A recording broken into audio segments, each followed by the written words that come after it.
Ok, buenas noches muchachos, espero se encuentren todos muy bien. Ahorita vamos a grabar el contenido de la revisión del examen que la tenemos pendiente para montarla en la plataforma. Y también tenemos pendiente por allí un temita más de, de nuestra materia de Derecho Administrativo, que también lo estaremos montando en las próximas horas en la plataforma, ¿ok?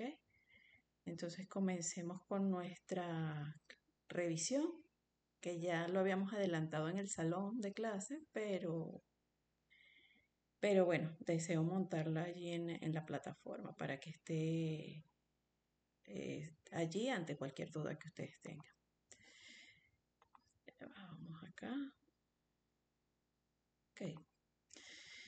Bueno, el examen constaba de varias partes. Una de ellas era verdadero y falso. La primera decía: el carácter revisor de la jurisdicción contencioso administrativa implica que el juez, al anular un acto administrativo, puede automáticamente sustituir la decisión administrativa por una propia, en aras de la celeridad procesal y la tutela judicial efectiva. Eso es falso. Y la justificación es que el carácter revisor de la jurisdicción contencioso administrativa significa que el juez controla la legalidad del acto administrativo y en caso de encontrarlo viciado, lo anula.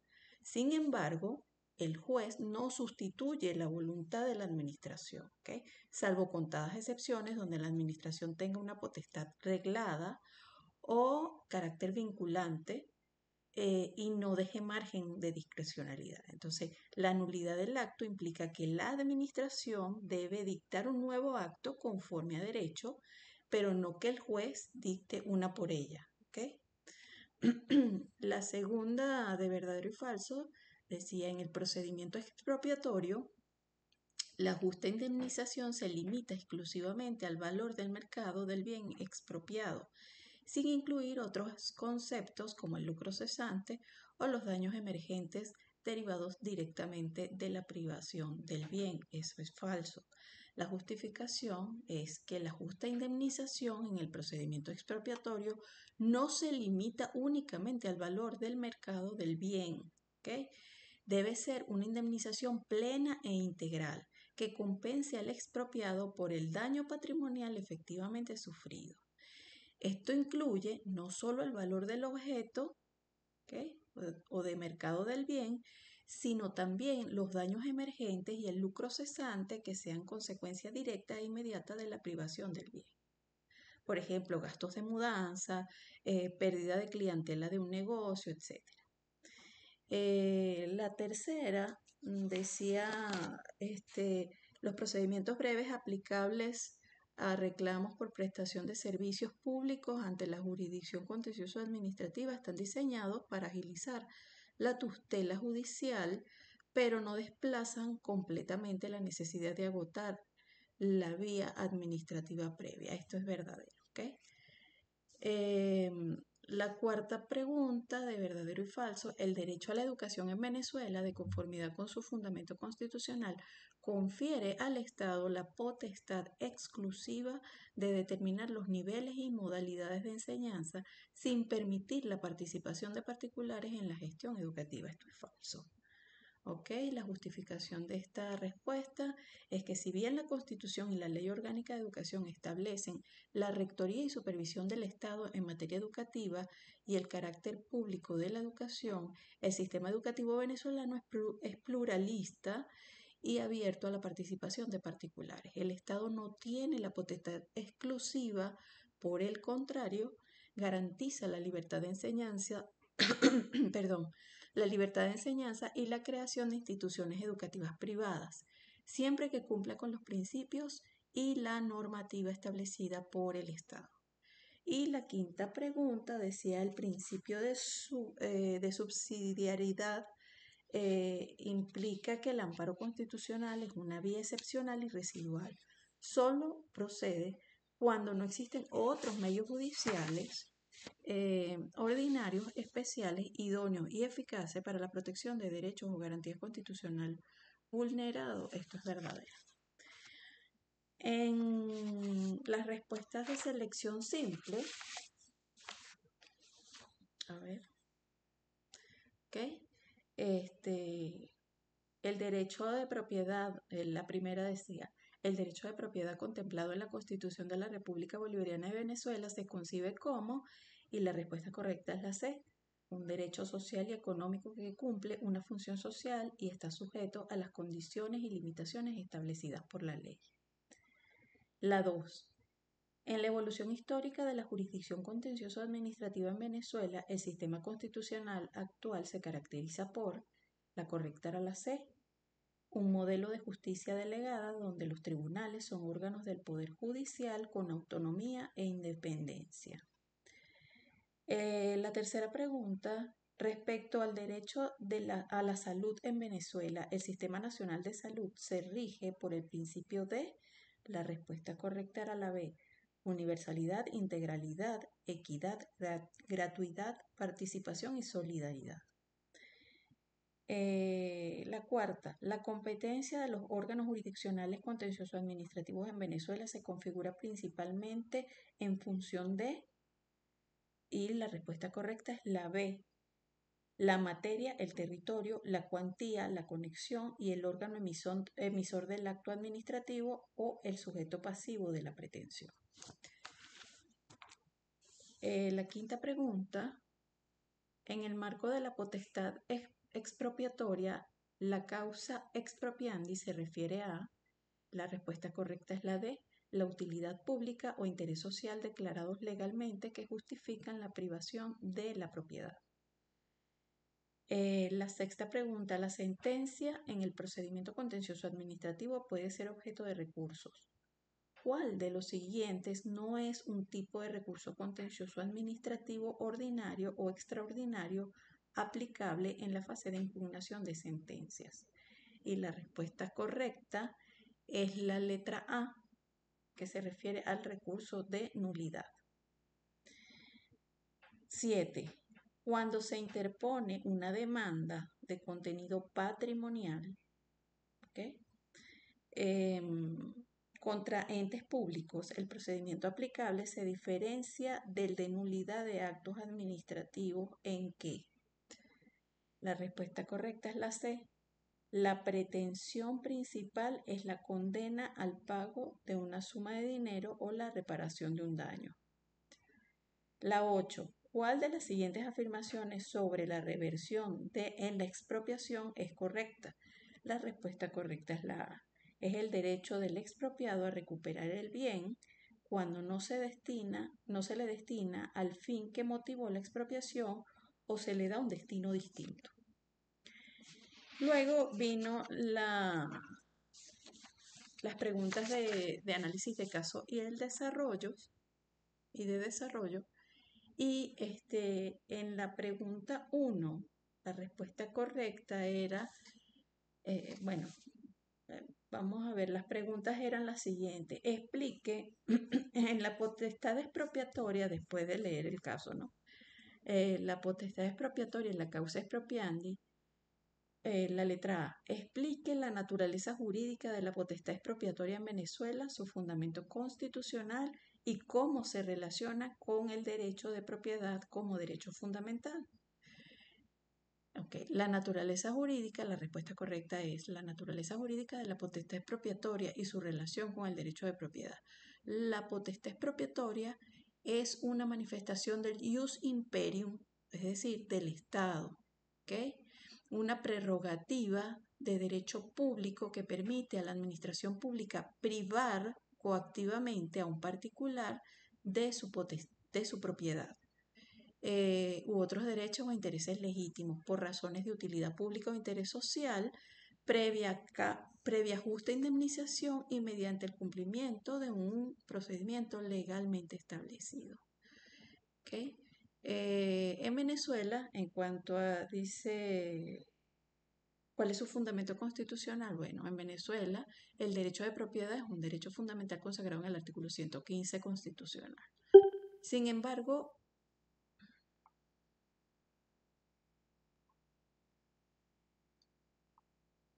seguimos.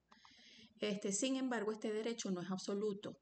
Está sujeto a las condiciones, restricciones y obligaciones que establezca la ley y debe cumplir con una función social. La expropiación es precisamente una de las limitaciones constitucionales al derecho de propiedad justificada por el interés general. Eso es lo que se refiere a esta pregunta cuando dice ¿y cómo se relaciona con el derecho de propiedad como derecho fundamental? Es eso justamente. La expropiación es precisamente una de las limitaciones constitucionales del derecho a la propiedad justificada por el interés general. No es una violación del derecho, sino una forma de ejercicio regulado que garantiza que la privación sea por una causa legítima y compensada. ¿Okay? La segunda, digamos, interrogante de esta pregunta es analice la importancia de la causa expropiandi en este caso. Argumente si la presunta intención real de la alcaldía de construir viviendas para funcionarios públicos en lugar de una escuela afectaría la validez de la causa expropiandi. La interrogante, ¿qué tipo de vicio administrativo podría configurar esta situación y qué implicaciones tendría para la legalidad del procedimiento expropiatorio? Entonces, la respuesta correcta, la causa expropiandi es el fundamento legal y material indispensable para la procedencia de la expropiación. Se refiere a la utilidad pública o al interés social concretos que justifican la privación de la propiedad privada. Debe estar previamente declarada por una ley o un acto administrativo específico. Su importancia radica en que es la razón habilitante de la potestad expropiatoria. Sin ella, la privación de la propiedad sería arbitraria e inconstitucional. En el caso planteado, si la verdadera intención de la alcaldía era construir un complejo habitacional para funcionarios públicos y no la escuela modelo bolivariana declarada, esto configuraría un vicio de desviación de poder o desviación del fin. La desviación de poder ocurre cuando la administración, actuando dentro de su competencia y siguiendo las formas legales, persigue un fin distinto al establecido por la ley o al declarado en el acto administrativo que habilita su actuación. Este es la interrogante que se refiere a qué tipo de vicio administrativo podría configurarse en esta situación. Y ya vimos que sería el vicio de desviación de poder o desviación del fin. ¿Y qué implicaciones tendría para la legalidad del procedimiento expropiatorio? Implicaciones jurídicas. La desviación de poder es un vicio de ilegalidad del acto administrativo. ¿Okay? Y en este caso, que afecta a la causa del acto. Dicho acto, en todo caso, sería nulo de nulidad absoluta. Esa sería la implicación que trae la legalidad del procedimiento expropiatorio. Luego tenemos la segunda pregunta, que habla del procedimiento expropiatorio y la indemnización. Entonces la letra A dice, describa las fases esenciales del procedimiento expropiatorio que la alcaldía debería seguir para llevar a cabo la expropiación del inmueble en cuestión, desde la declaratoria de utilidad pública hasta la toma de posesión material del bien. Entonces, ¿cuáles serían esas fases esenciales conforme a esta pregunta? Las fases esenciales del procedimiento expropiatorio constaría de varias fases, que serían la declaratoria de utilidad pública o interés social, es el acto formal que califica el fin para el cual se requiere el bien, es el punto de partida y debe ser debidamente publicado. La segunda fase sería la determinación del justo precio o indemnización, y aquí se dan dos fases, fase de mutuo acuerdo, negociación amigable, la administración ofrece una indemnización al propietario, si hay acuerdo se levanta un acta de mutuo acuerdo y se efectúa el pago culminando el procedimiento. Si no se llega a un acuerdo van a la fase judicial, que es una determinación contenciosa. Si no hay acuerdo sobre el precio, como dije anteriormente, la administración debe demandar la determinación judicial del justo precio ante los tribunales competentes. Actualmente serían los tribunales con competencia contencioso administrativa y en esta fase se designan peritos para evaluar el bien. Luego la otra fase es el pago de la indemnización. El artículo 115 constitucional exige que la indemnización sea justa y oportuna. La jurisprudencia ha interpretado esto como el pago previo o simultáneo a la transferencia de la propiedad o la toma de posesión, salvo excepciones legales muy específicas, ¿ok? Donde la ocupación debe hacerse de manera previa, dada la urgencia por razones de orden público. La otra fase es la transferencia de la propiedad, ¿ok? O toma de posesión. Una vez pagado el justo precio, el bien se transfiere al expropiante y toma posesión material del mismo. Esas son las fases a las que se refiere las fases esenciales del procedimiento expropiatorio. Ahora, la pregunta B dice, con respecto a la indemnización o justo precio, explique cuáles son los elementos que deben ser considerados para su determinación, más allá del valor del mercado. Argumente cómo la oferta irrisoria de la alcaldía podría ser impugnada judicialmente y qué tipo de pretensión debería ejercer el propietario. Entonces,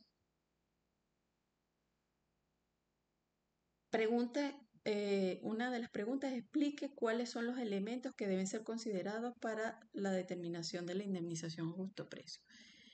El justo precio no se limita al valor del mercado del bien, debe ser una indemnización plena e integral que compense al propietario, esta la vimos en verdadero y falso, si no me equivoco, que compense al propietario por todos los perjuicios directamente causados por la privación de la propiedad.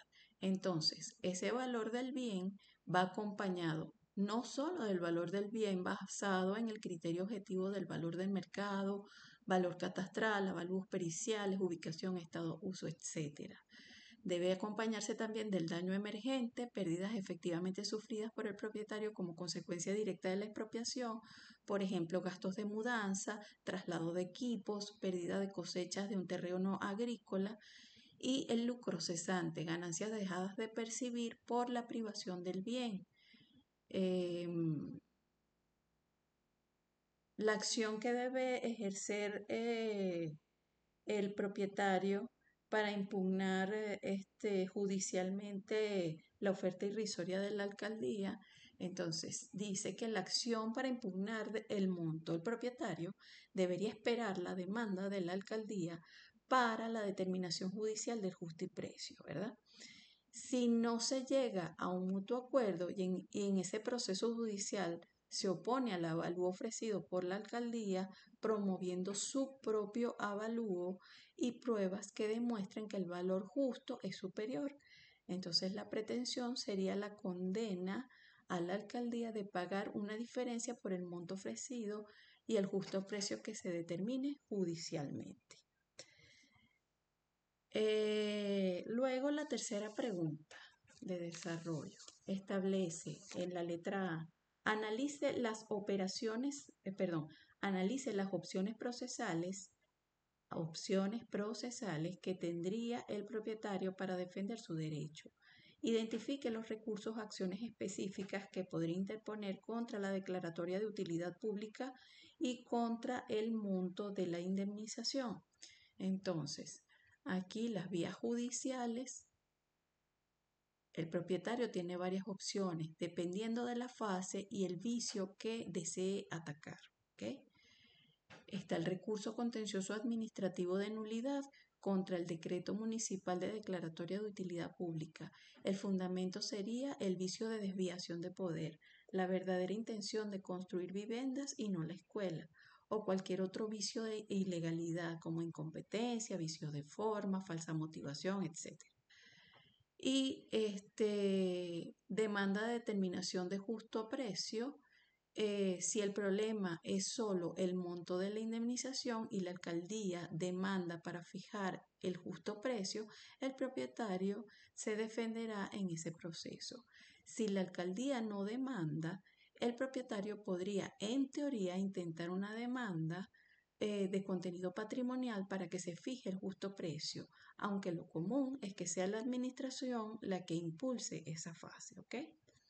Es decir, la administración es la que impulsa la demanda para determinar el justo precio del bien.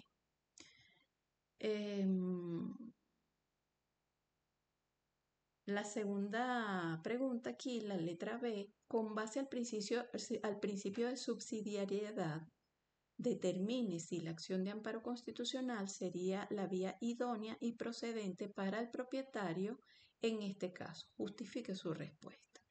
Entonces, el amparo constitucional no sería la vía idónea y procedente para el propietario en este caso, al menos en una primera instancia.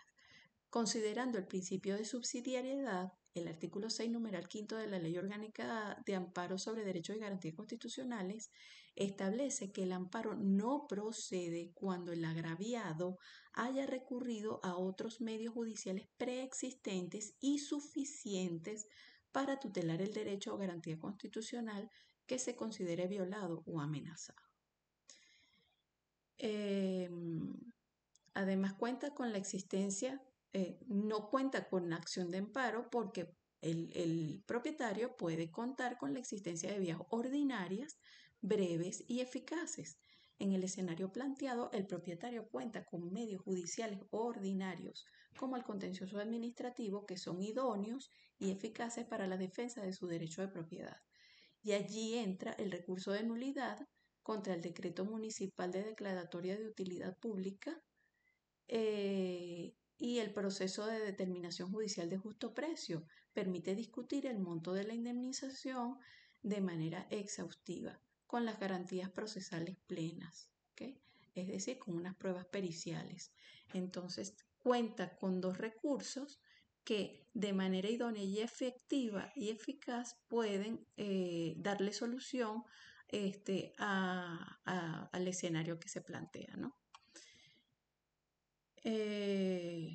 Otras implicaciones es que de no agotar las vías, si el propietario intentara el amparo directamente, lo más probable es que este fuera declarado improcedente, ¿okay? Por la existencia de otras vías judiciales ordinarias. El amparo no es un atajo para eludir los procesos establecidos por la ley para la protección de derechos. Y luego encontramos la última pregunta que habla de que expresa si la expropiación se concretara y transcurridos 5 años la alcaldía no hubiese construido la escuela modelo bolivariana, sino que iniciara la construcción de un centro comercial privado, entonces la interrogante es, ¿podría el propietario original solicitar la reversión del bien expropiado? Explique los requisitos y el fundamento de esta figura. Entonces, la respuesta correcta es sí.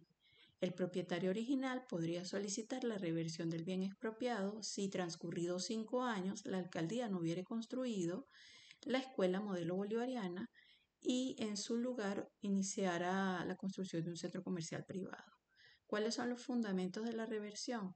La reversión es una garantía fundamental del expropiado que asegura que la expropiación se lleve a cabo exclusivamente para la causa de utilidad pública o interés social que la motivó. Si la causa desaparece o si el bien no se destina al fin declarado o se destina a un fin distinto, el expropiado tiene el derecho a recuperar su propiedad. ¿Cuáles son los requisitos? Bueno, que el bien no haya sido destinado al fin que motivó la expropiación en el plazo establecido o en un plazo razonable. Segundo, que se le haya dado un destino distinto al declarado, como en el de este caso, un centro comercial en lugar de una escuela. Y tercero, que no haya transcurrido el plazo de prescripción para la acción de reversión, generalmente 5 años desde la fecha en el que el bien debió ser destinado o desde que se dio el destino distinto. Y estas son las respuestas correspondientes al examen número 2 que presentamos presencialmente, ¿okay? Entonces, esto quedará colgado en la plataforma. Bueno, muchachos, me queda grabarles algunas clasecitas, un par de clases más y estamos listos, ¿ok? Terminamos ya prácticamente todo nuestro programa. Que tengan feliz noche.